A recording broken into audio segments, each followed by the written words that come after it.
Alhamdulillahilladzi nahmaduhu wa nasta'inu wa nastaghfiruh wa na'udzu billahi min shururi anfusina wa min sayyiati a'malina may yahdihillahu fala mudhillalah wa may yudlilhu fala hadiyalah.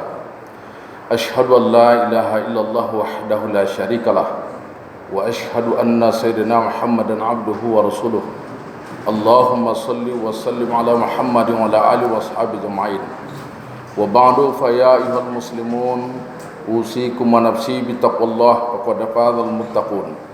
Qala Allah ta'ala ya ayyuhalladzina amanu taqullaha haqqa tuqatih wa la tamutunna illa wa antum muslimun. Shadaqallahul azim. Saudara-saudara, pada Jumat yang mulia mengawali khutbah ini kita bersyukur kepada Allah dengan mengucapkan alhamdulillahirabbil alamin. Bersalawat salam kita kepada Rasulullah. Allahumma salli wa sallim ala Muhammad.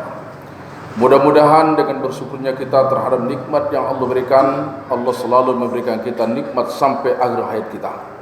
Begitu juga dengan salawat salam yang selalu kita bacakan, semoga kita di sisi Allah tercatat sebagai hamba yang mencintai Rasulnya. Jemaah Jumat yang mulia, judul khutbah kita pada kesempatan ini ialah kembalinya kepada fitrah. Manusia pada dasarnya adalah makhluk brutal. Makanya disumpahkan Allah di surah Asy-Syams sampai 8 sumpah mengatakan bahwa kita makhluk brutal. Wasyamsi wa duhaha wal qamari idza talaha wan nahari idza jallaha wal laili idza yaghsha was samai wa ma banaha wal ardi wa ma tuhaha. 8 sumpah Allah ini. Apa yang disumpahkan Allah? Fa alhamaha fujur. Kami sudah ilhamkan ke hati manusia itu kejelekan.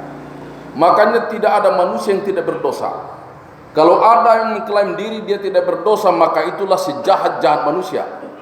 Justru yang mengaku berdosa itulah yang sebaik-baik manusia.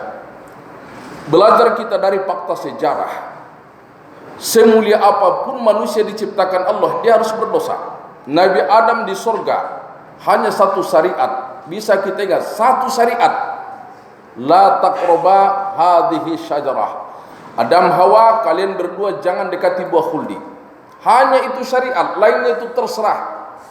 Ternyata apa yang terjadi buat Adam dan Hawa? Mereka bukan mendekati buah khuldi, malah mereka makan. Kalau dipikir sebanyak itu makanan di surga, kenapa tidak itu aja yang dimakan? Kenapa harus makan itu buah khuldi? Begitulah Allah menunjukkan dimanapun manusia itu berada, dia harus berdosa. Tapi Allah jelaskan, qad aflaha man zakkaha. Beruntunglah kalau manusia itu mau menghapuskan dosanya. Dia bersihkan dosa itu dari dirinya. Lewat mana? Kalau urusan dia kepada Allah dosanya, istighfar dan beribadah. Itulah solusi pembersihan jiwa kita dari dosa. Makanya di Ramadan kita disyariatkan menahan diri selama 1 bulan. Menahan diri dari ucapan dosa, menahan diri dari tangan perbuatan dosa, menahan segala-galanya dari segala yang tidak baik. Malah kita menahan lapar dan dahaga. Bisa kita bayangkan perjuangan kita ini. Apa tujuannya ini? Idul Fitri, biar kita kembali kepada fitrah. Harapannya tertebus semua dosa-dosa kita. Kemudian ada dosa antar manusia, yang ini tidak main-main. Tidak hanya kita bisa dengan istighfar tertebus dosa, tidak. Tapi Allah ingatkan kita, fa'fu wasfahu.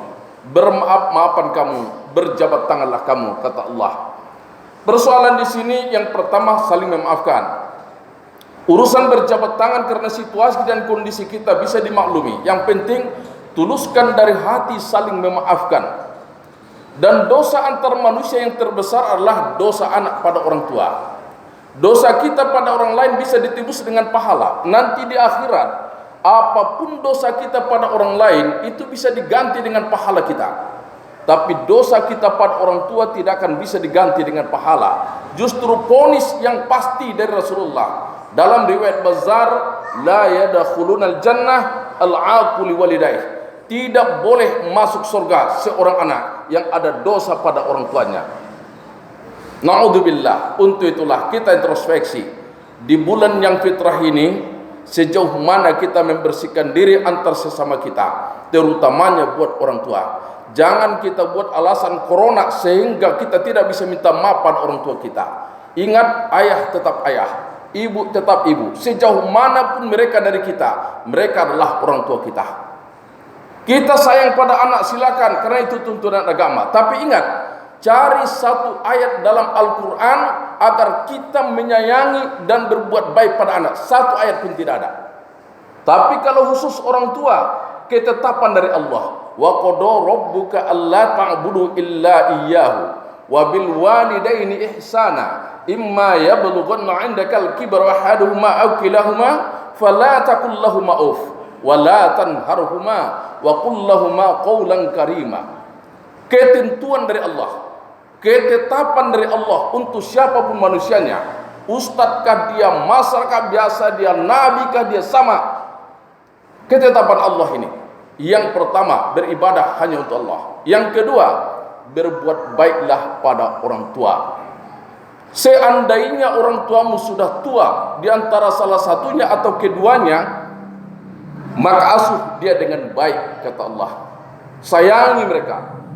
Sebagai bukti rasa sayang kita, jangan katakan jangan bantah kata-katanya, jangan sakiti hatinya. Kalau bicara, bicaralah dengan bahasa yang santun buat orang tua itu. Wa qada rabbuka alla ta'budu illa iyyahum. Kita ingat ini, ketetapan Allah ini, jangan bantah lagi. Jangan katakan jangan sakiti hatinya, dan bicara dengan baik. Kemudian wahfid lahuma janaha dhulli minar rahmah wa qur rabbirhamhuma kama rabbayani shaghira. Dan berikutnya kata Allah, tundukkanlah wajahmu di hadapan keduanya. Arti kata, jangan banggakan jabatan kita di hadapan mereka. Silakan kita jadi gubernur, presiden sekalipun, tapi jangan banggakan itu kepada orang tua kita. Karena siapapun kita, status kita tetap anak buat orang tua kita. Rebahkan wajah kita, jangan bangga-banggakan diri kita. Kemudian wa qur rabbirhamhuma kama rabbayani shaghira. Selalulah kita mendoakan orang tua kita, baik yang hidup atau yang sudah meninggal dunia, dengan doa Rabbighfirli wa liwalidayya warhamhuma kama rabbayani shaghira. Begitulah Allah menunjukkan kepada kita bila ingin bebas dari dosa buat orang tua. Kalau kita membanggakan diri buat orang tua kita, kita berdosa. Jangan bangga dengan tahajud dan sholat tarawih yang kita lakukan. Tidak ada apa-apanya itu di hadapan Allah. Kalau seandainya kita tidak mendoakan orang tua, jangan berharap masuk surga biarpun kita sudah puasa sebulan Ramadan. Itu tidak ada apa-apanya. Kalau kita bicara asal ngomong buat orang tua kita, jangan bangga dengan tadarus kita, jangan bangga dengan semua ibadah kita. Itu semua nonsen di hadapan Allah Subhanahu wa taala. Makanya saat ini kita introspeksi. Pantaskah kita termasuk orang yang disebut Idul Fitri, yang kembali kepada fitrah? Atau kita hanya berteriak-teriak mengatakan kita sudah kembali kepada fitrah? Untuk itu masih ada kesempatan bagi kita berbenah. Kalaulah selama ini kita melupakan orang tua, saatnya kita menyayangi mereka. Ingat sekali lagi, Al-Quran tidak pernah menekankan kita harus sayang pada anak, cinta pada anak, begitu pada anak, tidak. Tapi kalau untuk orang tua, langsung Allah tekankan kita harus menyayangi mereka. Untuk itulah kepada kita, sayangi anak perlu, tapi ingat, jangan gara-gara sayang pada anak, lebih kita mencintai anak dari orang tua kita. Kita harus lebih cinta pada orang tua daripada anak kita. Kalau hal ini kita laksanakan, insya Allah tak usah kita demonstrasikan diri kita ini, katakan saya orang masuk surga, saya orang bertakwa, saya kembali kepada fitrah. Tidak perlu teriak-teriak lagi. Allah yang mengakui kita sudah kembali kepada fitrah. Untuk itulah momen Idul Fitri ini bagi kita bukan berpoya-poya, bukan membanggakan diri kita sudah fitrah, tapi introspeksi. Pastikan kalau sudah kita tanya hati kita tak ada lagi dosa pada orang tua, insya Allah kita sudah kembali kepada fitrah. Tapi kalau masih ada dosa kita pada orang tua, itu semua nonsen, hanya cerita kancil, tidak ada apa-apanya. Mudah-mudahan dengan berbenahnya kita, Allah memberikan keampunan pada kita. Betul-betul di Idul Fitri ini kita tergolong orang yang kembali kepada fitrah. Inilah khutbah kita. Semoga kita mengambil iktibar. Barakallahu li wa lakum fil Qur'anil Karim wa nafa'ani wa iyyakum bima fihi minal ayati wa dzikri hakim. Aqulu qouli hadza wastaghfiruhu innahu huwas samiul alim.